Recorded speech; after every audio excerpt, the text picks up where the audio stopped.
Hi guys, तो आज हमारा शॉर्ट वीडियोस पोस्ट करने का डे 11। आज का हमारा टॉपिक है बेड सोर। बेड सोर जिनको हम डेक्यूबाइटिस अल्सर, प्रेशर सोर भी बोलते हैं, डेक्यूबटाई भी बोलते हैं। ओके, तो उसके बारे में आज हम पढ़ने जाते हैं। होता क्या है bed sore? Break in continuity of skin, मतलब स्किन की कॉन्टीन्यूटी के अंदर एक ब्रेक आ जाता है। किसकी वजह से?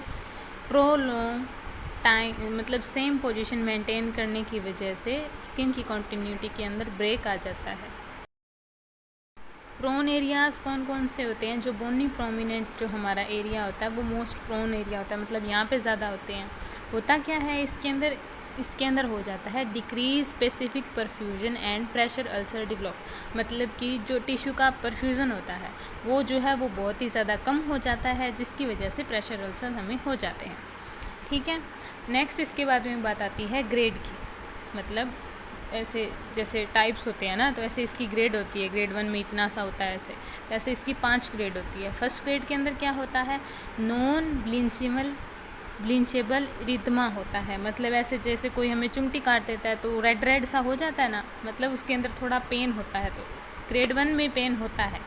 सेकेंड ग्रेड के अंदर क्या हो जाता है? ब्लिस्टर बन जाता है, ऐसे फफोला टाइप, थोड़ा छोटा सा, उसके अंदर भी जो है पेन होता है, क्योंकि कोई नर्व डैमेज तो हुई नहीं है।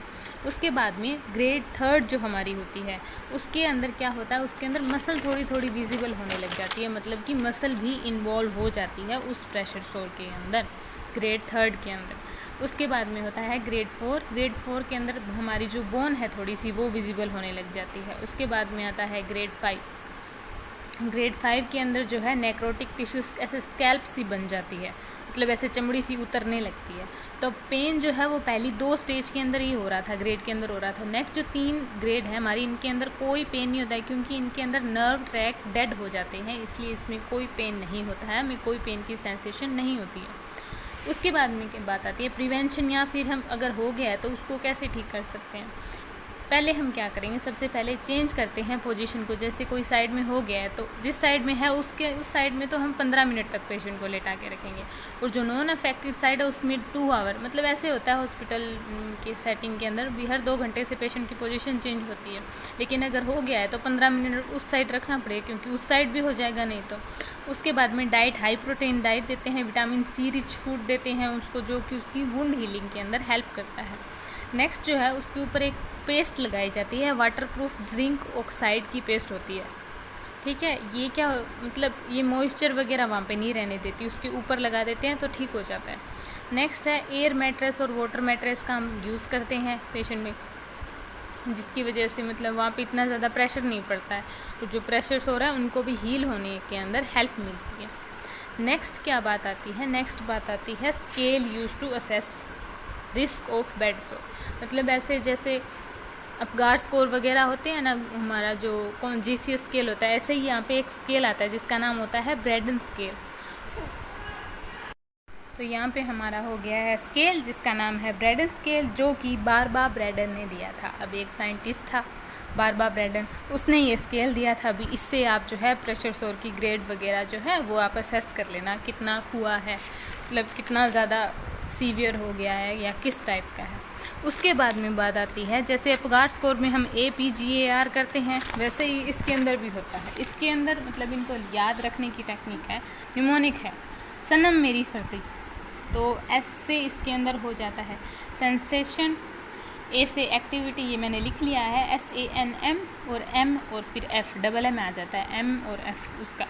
तो S से सेंसेशन, A से एक्टिविटी, उसके बाद में N से न्यूट्रिशन, M से आता है मॉइस्चर, फिर दूसरे M से आता है मोबिलिटी, लास्ट के अंदर F से आता है फ्रिक्शन।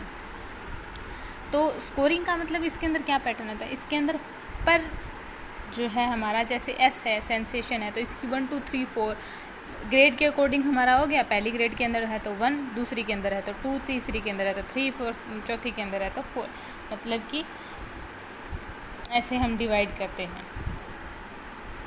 ओके, तो नेक्स्ट इसके अंदर 1 2 3 4 हो गया। उसके बाद में जो F फ्रिक्शन वाला जो है उसके अंदर 3 ही होते हैं, मतलब 1 2 3 3 ही बार उसके अंदर दिए जाते हैं जो भी नंबरिंग होती है।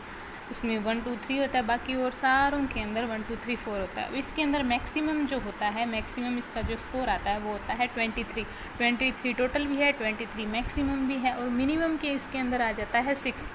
मतलब कम से कम अगर हम करते हैं तो 1 2 3 4 5 6 ही होता है। ओके, नेक्स्ट इसमें मतलब मिनिमम 6 ही हो सकता है। अब है, हम देखते हैं भी कौन सा हाई रिस्क वगैरह के अंदर है। अब अगर स्कोर आ रहा है हमारा लेस देन 9 स्कोर आ रहा है तो वो जो है वो वेरी हाई रिस्क है, बहुत ज़्यादा उसका हाई रिस्क है, 20 को तो हो ही गया। अगर स्कोर आ रहा है 10 से 12 के बीच में तो उसको सीधा सिंपल हाई रिस्क हम बोलते हैं। अब अगर हमारा स्कोर आ रहा है 13 to 15, 12 तक तो हो गया, 13 to 15 अगर आ रहा है तो उसको हम मॉडरेट रिस्क में बोलते हैं। नेक्स्ट हमारा अगर स्कोर आ रहा है 15 to 18 तो वो जो है वो माइल्ड रिस्क के अंदर आ जाता है।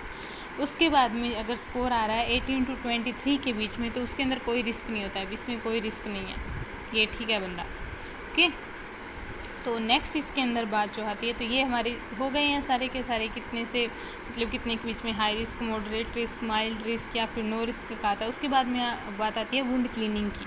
वुंड क्लीनिंग में हमें हमेशा ध्यान रखते हैं भी less contamination to more contamination हम लोग लेके जाते हैं, ठीक है।